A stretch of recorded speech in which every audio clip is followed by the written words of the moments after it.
In this element of dysfunction, we are going to look now at Ankyloglossia.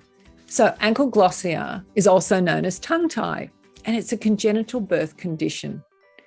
One of the most important things to remember, it's not what you look at, it's how the muscle of the tongue is functioning with that particular tie. And sometimes it will change throughout their life. It's not necessarily symptomatic to the client because the brain and the child will adapt. And some people get right into their adulthood with a tongue tie and have adapted fairly well, but it can be still quite restrictive in many of their daily activities. But what we need to remember is that can restrict the movement enough to impact normal, oral, and global functional and development parameters. And what we know is normal is also optimal. It can drive the presentation of occlusal breathing and chewing and swallowing concerns, and can do that from a very young age. But it also can contribute to orofacial myofunctional disorders in all ages. The possible implications and some of those dysfunctions we're going to have a very quick look at now. Chewing and swallowing and breathing dysfunctions are one of the most important ones because that affects the way the oral environment develops. The hard tissues, remember, are formed around the actions of the soft tissues. In the infant, it will be feeding issues and pain and discomfort. And I say this to the dyad, that's to the mother and baby, because oftentimes that Ankyloglossia can make it really difficult for the mum to breastfeed. But the pain and discomfort for the child can come from the fact that they're swallowing too much air or whatever.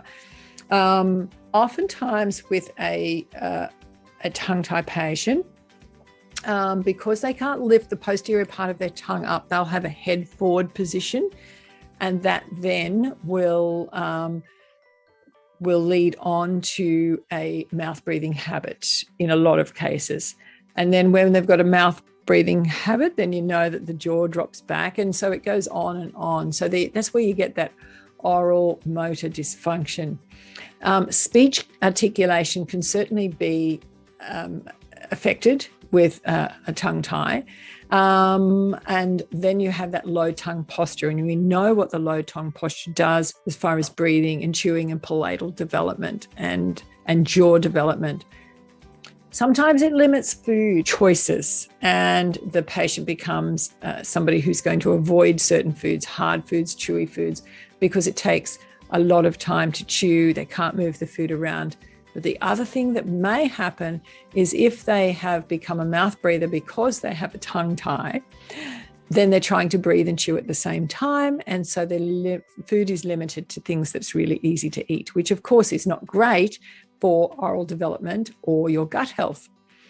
Sleep issues, well, that's because you're due to a mouth breathing habit. So look at everything, okay? We can be associated with general fascial restriction too, all the way through the body. It can be addressed in young children when and if required, and it certainly can be addressed in the adult population when and if required. But it does rely on the correct pre- and post-frenectomy therapeutic care and the reestablishment of correct muscle and postural function. And this is often multidisciplinary.